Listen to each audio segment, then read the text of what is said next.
त्रिपुरारी पाल ने लिखा था कि हाथी का बंधन में डालकर मनुष्यों को अपनी बुद्धिमत्ता का गर्व नहीं करना चाहिए। हाथियों को संरक्षण के साथ सभी देशवासी लाभान्वित होंगे तथा वो क्लाइमेट चेंज की चुनौती का सामना करने में भी सहायक सिद्ध होंगे।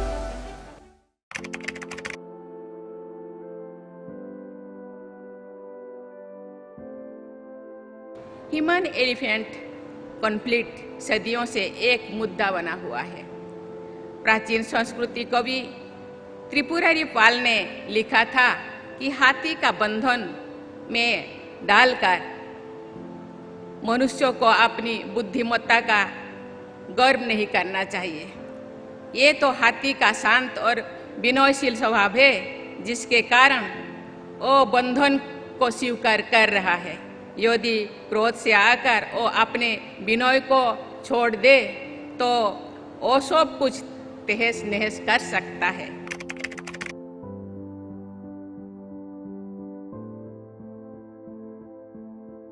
यदि गहराई से विचार किया जाए तो ये स्पष्ट होता है कि जो कार्य प्रकृति तथा पशु पक्षियों के हित में है वो मानवता के हित में भी है और धरती माता के हित में भी है। जो मंगल और हरे भरे क्षेत्र एलिफेंट रिजर्व है और सभी बहुत प्रभावी कार्बन सिंक भी है। इसलिए ये कहा जा सकता है कि हाथियों को संरक्षण के साथ सभी देशवासी लाभान्वित होंगे तथा वो क्लाइमेट चेंज की चुनौती का सामना करने में भी सहायक सिद्ध होंगे। ऐसे प्रयासों में सरकार के साथ साथ समाज की भागीदारी भी जरूरी है।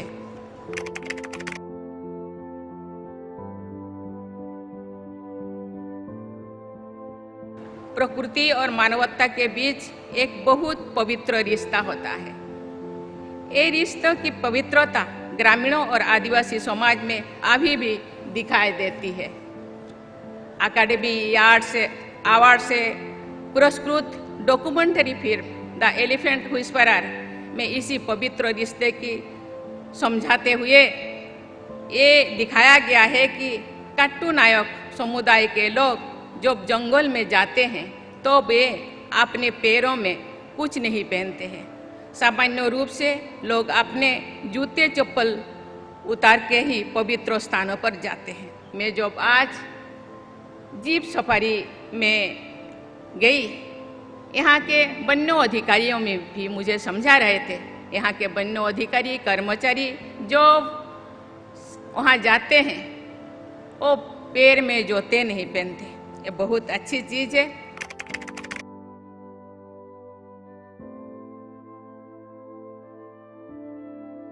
हाथी को बहुत बुद्धिमान और संवेदनशील माना जाता है। हाथी भी मनुष्यों की तरह एक सामाजिक प्राणी है। वो परिवार के साथ और समूह में रहना पसंद करता है।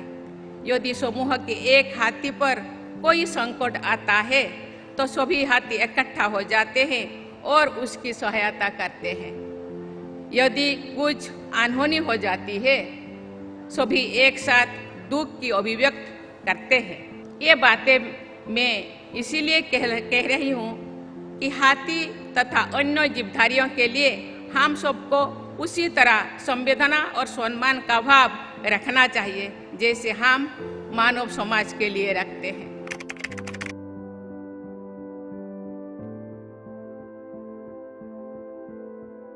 वन विभाग के अधिकारियों तथा इस क्षेत्र से जुड़ी अन्य सभी संस्थाओं का ये प्रयास होना चाहिए कि यदि कोई हाथी अपने समूह से बिछड़ जाए और जंगल से बाहर आ जाए तो उसे हर संभव प्रयास करके उसके परिवार और समूह से वापस मिला दिया जाए। जैसे मेले में भूले के बच्चे को उनके माता पिता से मिलाया जाता है। यदि किसी कारण से उन्हें वापस उनके परिवार से ना मिलाया जा सके तो उन्हें बहुत प्यार से अपने पास रखना चाहिए।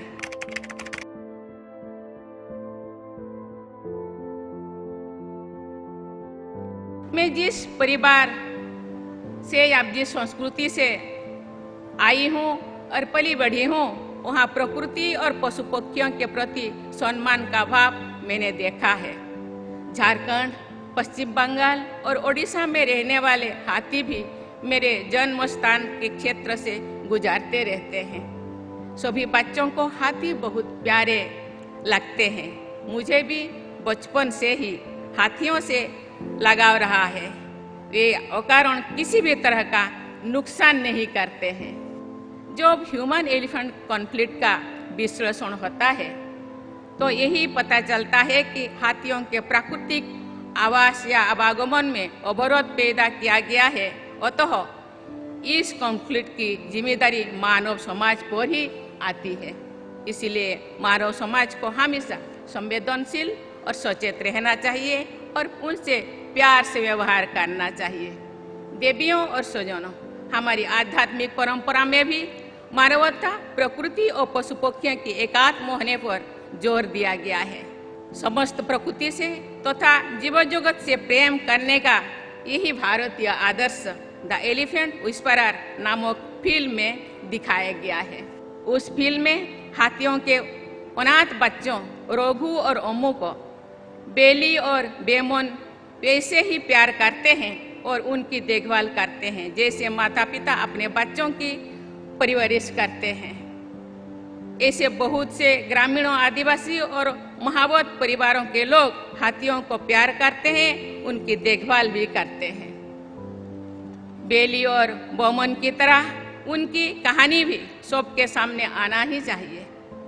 बेली और बेमन जैसे प्रेम का आदर्श प्रस्तुत करने वाले अपने देशवासियों पर मुझे गर्व है और मैं उस सब के प्रति हृदय से सम्मान व्यक्त करती हूँ।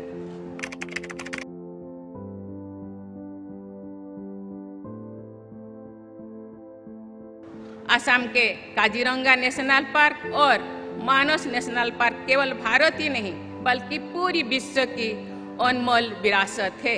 इसीलिए इन दोनों विशाल स्थान सुंदर उद्यान को यूनेस्को द्वारा वर्ल्ड हेरिटेज साइट का दर्जा दिया गया है।